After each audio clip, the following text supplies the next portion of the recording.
কেন্দ্রের বিজেপি প্রার্থী অশোক কান্ডারির ভোট প্রচার। রণকৌশল সাজাতে বিজেপির মন্ডল সভাপতি সুব্রত দাসের বাড়িতে কর্মী বৈঠকের আয়োজন করা হয়। অভিযোগ, বৈঠকের খবর পেয়ে সুব্রত দাসের বাড়ি ঘেরাও করে এলোপাথারি বিজেপি কর্মী সমর্থকদের মারধর করতে থাকে তৃণমূল কর্মী সমর্থকরা। দলের কর্মীদের উপর আক্রমণ এবং তাদের ভয় দেখাচ্ছে তৃণমূল বিধায়ক শওকত মোল্লার লোকজন। অভিযোগ বিকাশ সর্দারের।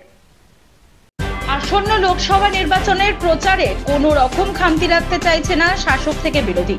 তেমনি জয়নগর লোকসভা কেন্দ্রের বিজেপি প্রার্থী অশোক কান্ডারির ভোট প্রচার রণকৌশল সাজাতে বিজেপির মন্ডল সভাপতি সুব্রত দাসের বাড়িতে কর্মী বৈঠকের আয়োজন করেন রবিবার সকালে।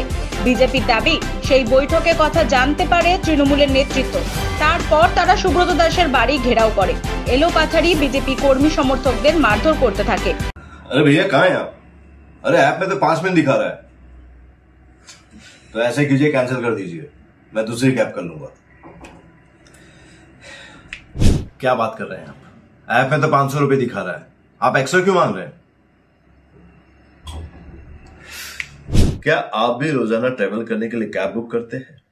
और क्या इसी तरह के एक्सपीरियंस का सामना करना पड़ता है आपको भी?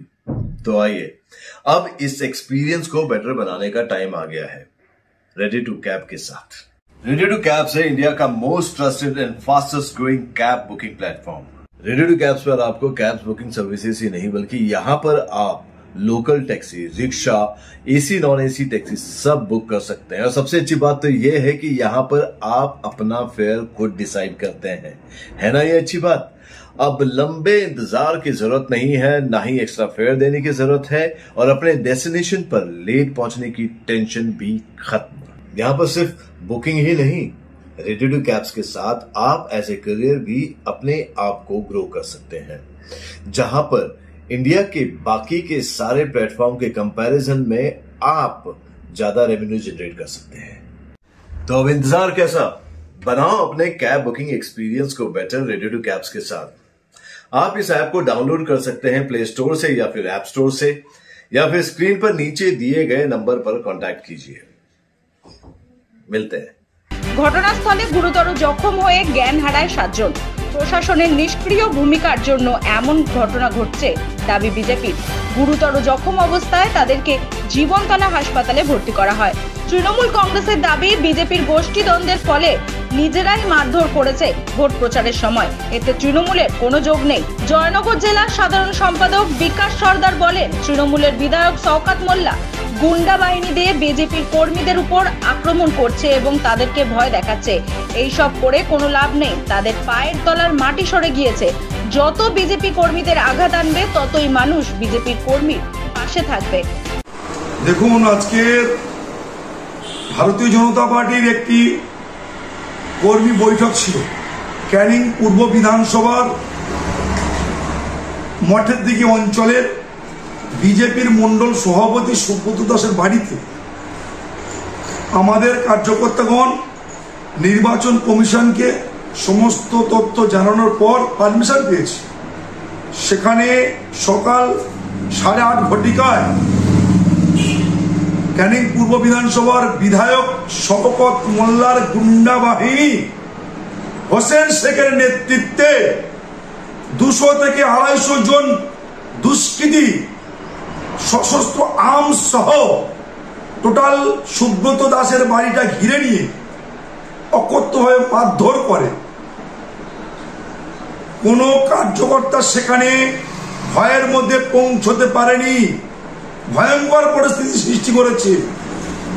কোনো পুলিশ প্রশাসন সেখানে উপস্থিত ছিল না। পারমিশন নেওয়া সত্ত্বেও পুলিশ প্রশাসন কোনোভাবে যে মব তৈরি করেছে তৃণমূল কংগ্রেসের দুষ্কৃতী বাহিনী, গুন্ডা বাহিনী নেতা হোসেন শেখ, যে কিনা শাহজাহান শেখের ডান হাত, সেই হোসেন শেখ সন্দেশকারীদের তাণ্ডব চালিয়েছে। আর ক্যানিং পূর্ব বিধানসভায় বহুবার 2021 সালের নির্বাচন, 2023 সালের নির্বাচন এই হোসেন শেখের নেতৃত্বে টোটাল গণতন্ত্রকে হত্যা করেছে। আজকেও একই বিষয়, হোসেন শেখের 200 থেকে 250 জন রোহিঙ্গা বাহিনী বিজেপির কার্যকর্তা, বিজেপির মন্ডল সভাপতি সুব্রত দাসের বাড়ি ঘেরাও করে অকথ্যভাবে মারধর করেছে। আমাদের মন্ডল সভাপতি হসপিটালে ভর্তি রয়েছে, এখনো পর্যন্ত ভয়ের মধ্যে কোনো কার্যকর্তা সেখানে যেতে পারছে না।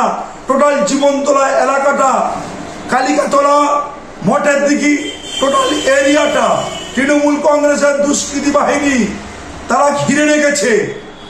লজ্জাজনক ঘটনা।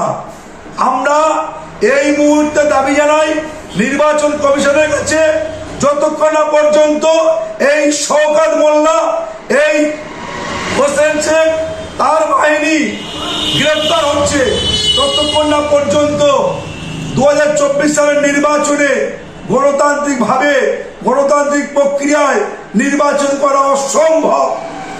কার্যকর্তারা ভয় আতঙ্কের মধ্যে রয়েছে, কার্যকর্তাদের জীবন বিপন্ন, পুলিশ প্রশাসন টোটালটাই দলদাসে পরিণত হয়েছে। আমরা প্রশাসনের সর্বোচ্চ পর্যায়ে আমরা জানাতে চাই, ক্যানিং পূর্ব বিধানসভাকে শান্ত করার জন্য শাহজাহান শেখের বাহিনী যেমন সন্দেশকারীকে অশান্ত করেছে, আর এই ক্যানিং পূর্ব বিধানসভায় শওকত মোল্লা, হোসেন শেখের বাহিনী টোটাল এরিয়াটাকে ধ্বংস করার পরিকল্পনা করছে।